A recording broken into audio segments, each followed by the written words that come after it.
La empresa no se hace responsable por las opiniones e informaciones transmitidas en este espacio. Las declaraciones y conceptos emitidos en las entrevistas y programas son de la exclusiva responsabilidad de sus productores, conductores e invitados.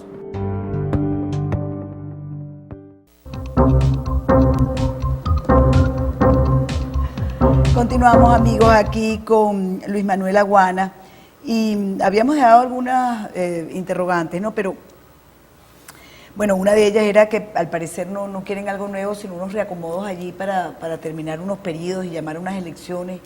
La verdad es que uno no entiende. No, la representatividad de las personas que están allí es muy cuestionable.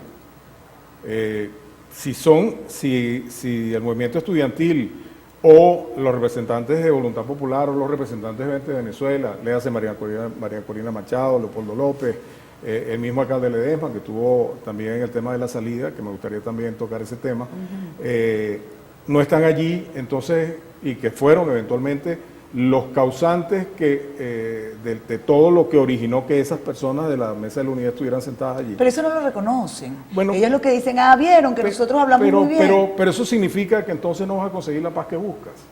Es decir, si tú no estás metiendo a las personas que están originando el descontento o las que están indicando abiertamente en el país que hay un descontento, estás negociando con las personas equivocadas. Pero la verdad verdadera es que el mundo entero estaba volteando hacia Venezuela. Los Estados Unidos estaba hablando de sanciones, aplicar sanciones a funcionarios públicos.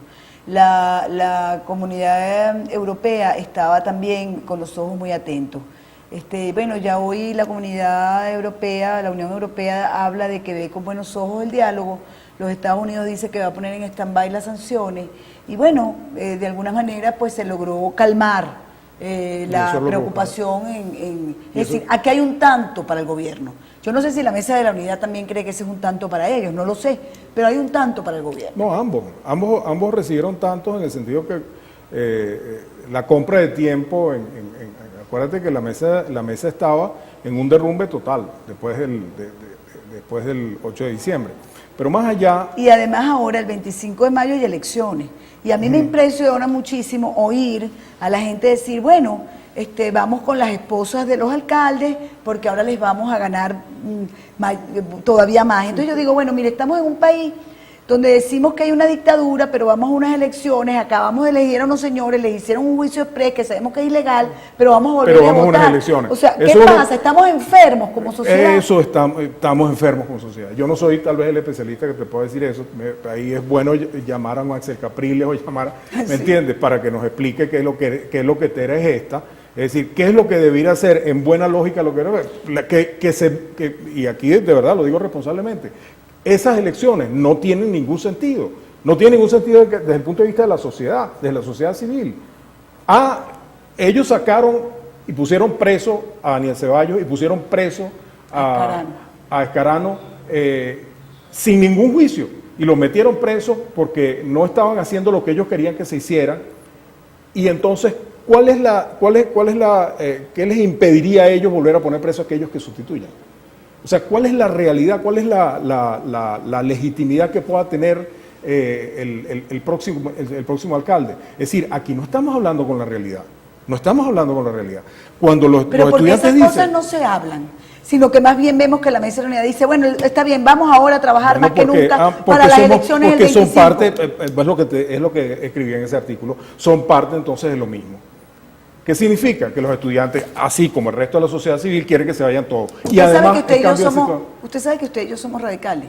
Sí, que somos. Quizás los que nos están viendo del sector de la Mesa de la Unidad del Gobierno van a decir que usted y yo somos unos grandes radicales. Sí, es correcto. Somos hasta violentos, somos un peligro. Porque, escucha esto, Nito, y eso es importante.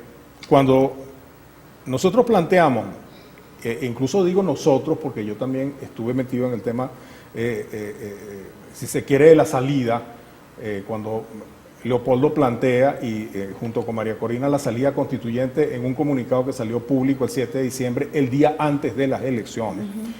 que este país tenía que buscar una salida constitucional al problema, por eso se llama la salida, una salida constitucional, y recuerden que Leopoldo dijo que eran la salida constituyente, la salida por el revocatorio y la salida por la renuncia del presidente, que esas son 3 vías constitucionales.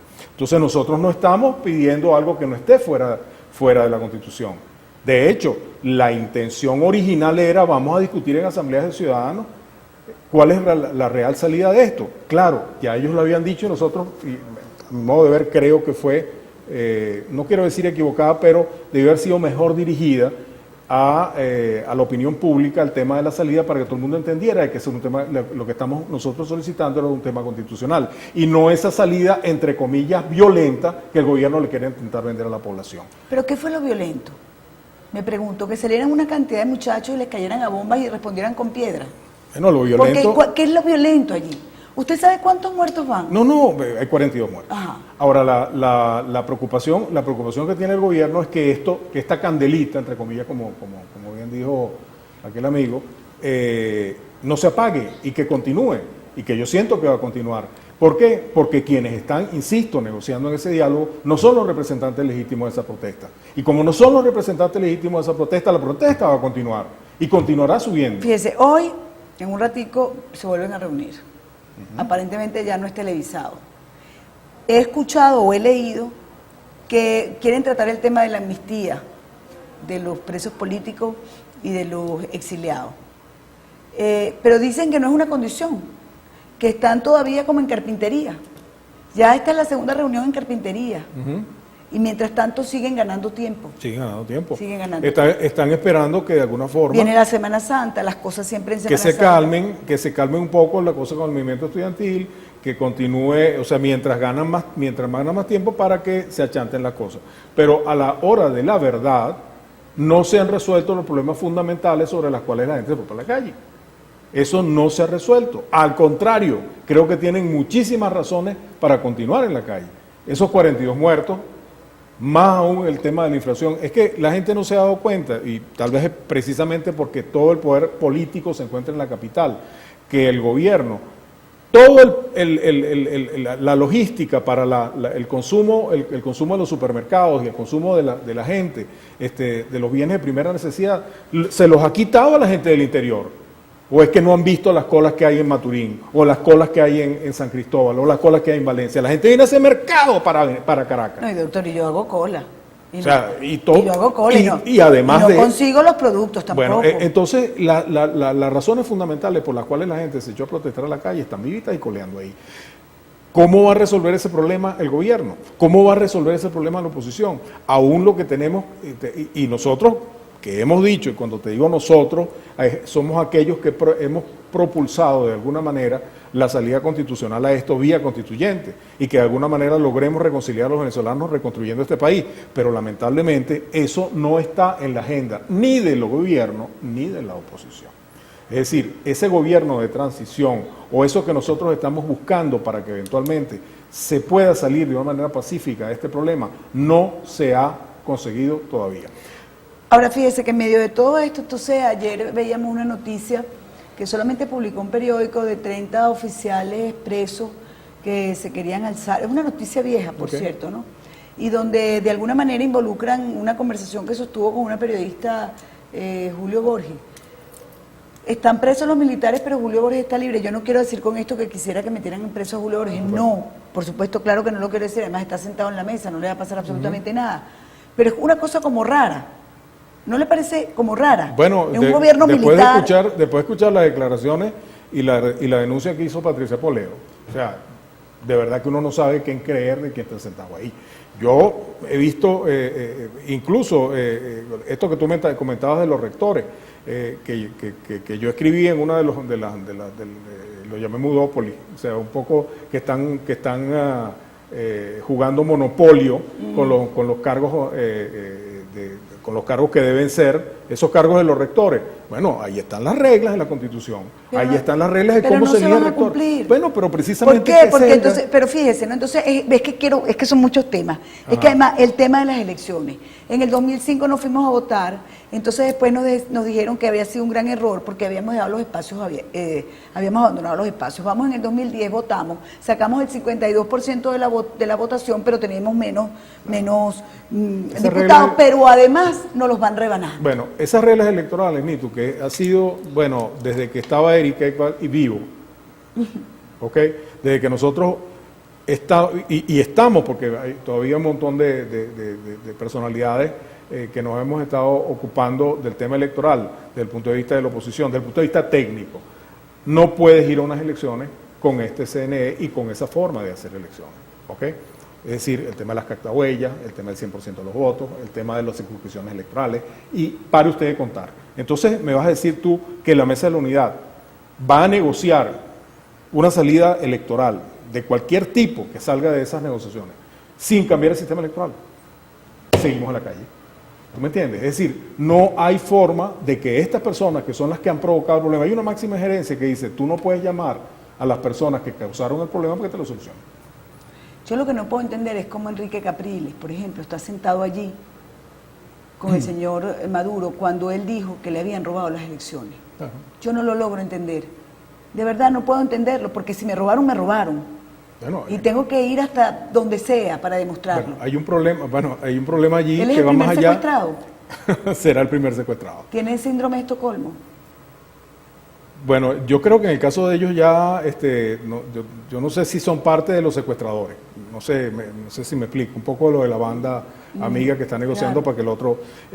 ¿Por qué? Porque ¿cómo se puede entender que muchas de esas personas que están allí, ¿okay? Estén negociando con el gobierno? No se habló allí absolutamente nada del problema cubano. No se habló, que lo tocó tangencialmente el diputado Juan José Molina cuando dijo, no aceptamos imperialismo de los gringos, pero tampoco del otro, ¿ok?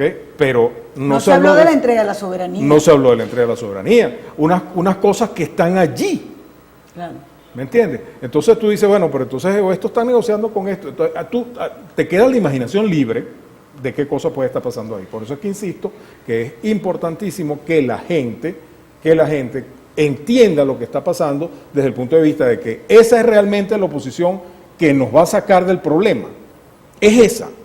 Es decir, no será que la fractura que hubo con María Corina, con Leopoldo, etcétera, es esa la oposición que realmente necesita este país para resolver el problema. Yo lo dejo ahí. Ahora, esa oposición, y nos queda un minuto, uno está encarcelado, la otra le quitaron su curul y es una perseguida, y ahora van por Ledesma, sin duda alguna. Sin duda alguna. Y además ahora los Tupamaros, que parece que tienen vara muy alta, están pidiendo la ilegalización de voluntad popular. Y no he escuchado todavía una carta muy escueta de la MUT defendiendo, pero hasta allí. Bueno, si nosotros nos retrotraemos a la historia, cuando ilegalizaron otros partidos, ¿te acuerdas? Claro, bueno, no me acuerdo de una niña, pero los leí. Sí, claro, en la época del 58. Es la historia venezolana, que es nuestra historia contemporánea. Es la historia contemporánea, vemos realmente. ¿Por qué? Porque nadie puede entender que si realmente queremos cambiar el sistema político de este país, lo vayamos a hacer negociando con aquellos que nos tienen secuestrados. Sí, yo siempre he dicho, mi papá nunca me habló de que Rómulo Betancourt, Rafael Caldera o Jovito Villalba se sentaran a dialogar con Pérez Jiménez. Eso nunca pasó. Ni pidieron el diálogo tampoco. Eso es. Muchísimas gracias, de verdad, por haber estado aquí con nosotros. Se nos acabó el tiempo. Nos tenían que haber dado media hora más. Muchas cosas para hablar. Sí, señor. Gracias de verdad. Con ustedes, amigos, será sencillamente hasta el próximo lunes. El próximo lunes nos vamos a ir unos días de descanso, pero el lunes estamos aquí con ustedes, como siempre, en Convisión por su eutv.net.